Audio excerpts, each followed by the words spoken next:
दोस्तों नमस्कार, मैं रम्मू सिंह। योगी आदित्यनाथ के गोरखपुर में ठाकुर बनाम ब्राह्मण में इतनी तनातनी क्यों है? क्यों योगी ने गोरखपुर में कभी भाजपा से बगावत की थी?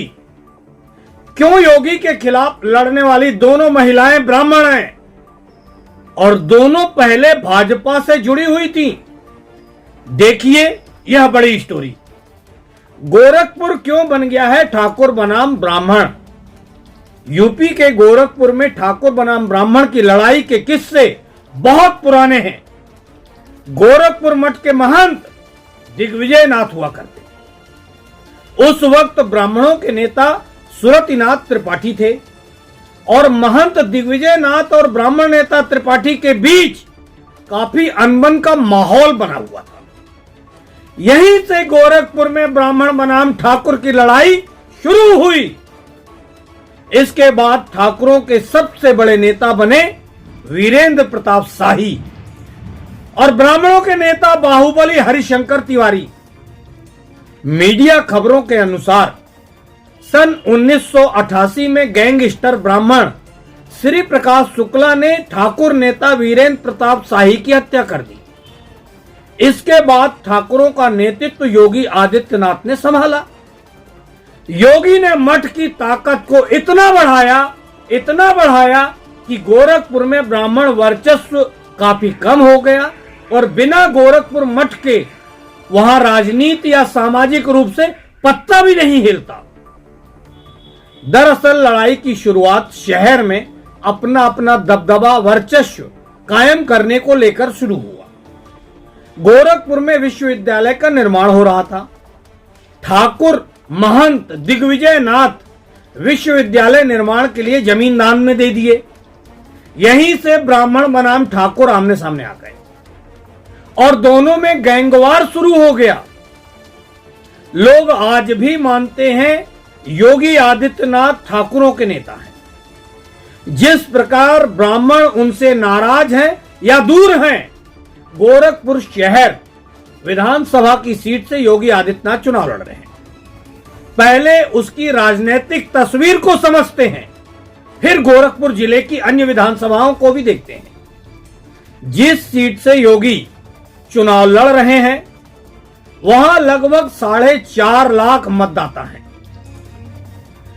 एक अनुमान है यहां 95,000 कायस्थ, 55,000 ब्राह्मण, 50,000 मुस्लिम, 45,000 वैश्य और 25,000 ठाकुर, 25,000 यादव, 25,000 निषाद और 20,000 दलित मतदाता हैं।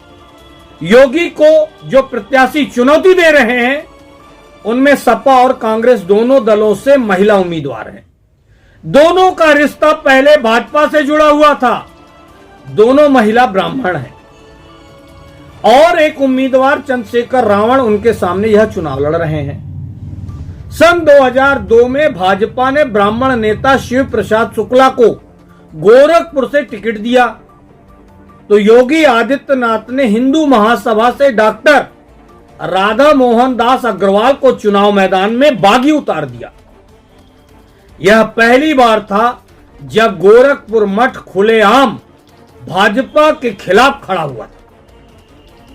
जो शिव प्रताप शुक्ला बीजेपी से 4 बार चुनाव जीते थे, मठ के विरोध के कारण 2002 में वह चुनाव हार गए।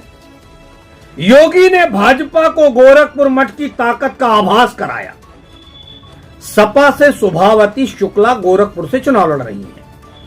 वह दिवंगत नेता उपेंद्र दत्त शुक्ला की पत्नी है। 2018 में गोरखपुर लोकसभा सीट पर उपचुनाव हुए। भाजपा ने उपेंद्र दत्त शुक्ला को यहां से लोकसभा का चुनाव लड़ाया और वह चुनाव हार गए। 28 सालों में पहली बार गोरखपुर सीट पर भाजपा की हार हुई। सीधा संदेश था ब्राह्मण बनाम ठाकुर के वर्चस्व की राजनीति। लोग साफ शब्दों में कहते हैं योगी गुट ने शुक्ला को चुनाव हरा दिया। शुक्ला 42 सालों से बीजेपी में थे।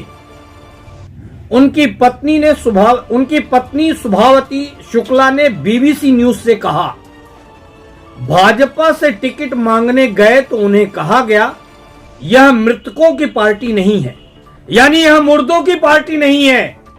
उपेंद्र शुक्ला का स्वर्गवास हुए 2 साल हो रहे हैं। एक भी भाजपा का बड़ा नेता या योगी सरकार का मंत्री या मोदी सरकार का कोई बड़ा नेता उपेंद्र दत्त शुक्ला के दरवाजे पर नहीं गए हैं। 42 साल भाजपा को देने वाले उपेंद्र दत्त शुक्ला की पत्नी शुभावती की यह पीड़ा है और वह यह व्यक्त कर रही है। कांग्रेस से चेतना पांडे चुनाव लड़ रही हैं। चेतना 2005 में गोरखपुर यूनिवर्सिटी में भाजपा समर्पित विद्यार्थी परिषद की छात्र उपाध्यक्ष रही। 2019 में चेतना कांग्रेस में शामिल हो गई। चेतना पांडे का कहना है, जब राजनीति में महिलाएं कम आती थीं, तब उन्होंने बीजेपी के लिए काम किया। वह कहती हैं, मैं विचारधारा से जुड़ी, मगर बीजेपी में व्यक्ति से भी जुड़ना जरूरी है, इसलिए उन्होंने पार्टी को छोड़ दिया। चंद्रशेखर रावण का एक भी पोस्टर बैनर पूरे गोरखपुर विधानसभा में नहीं लगा है। चंद्रशेखर कहते हैं, होर्डिंग्स लगाने के लिए प्रशासन उन्हें इजाजत ही नहीं दे रहा है और वह जहां भी पोस्टर लगाते हैं उनके पोस्टर फाड़ दिए जाते हैं। योगी आदित्यनाथ गोरखपुर से पहली बार विधानसभा का चुनाव लड़ रहे हैं। वह जीत भी जाएंगे, मगर उनकी असली परीक्षा गोरखपुर जिले की 9 विधानसभाओं को जिताना होगा। 2017 के विधानसभा चुनाव में 9 में से 8 सीटों पर भाजपा जीती थी। अगर 2022 के चुनाव में 8 से कम सीटें भाजपा जीतती है तो यह योगी के लिए अच्छे संकेत नहीं होंगे। इसलिए यह चुनाव योगी के लिए लिटमस टेस्ट है। 10 मार्च का सभी को इंतजार है।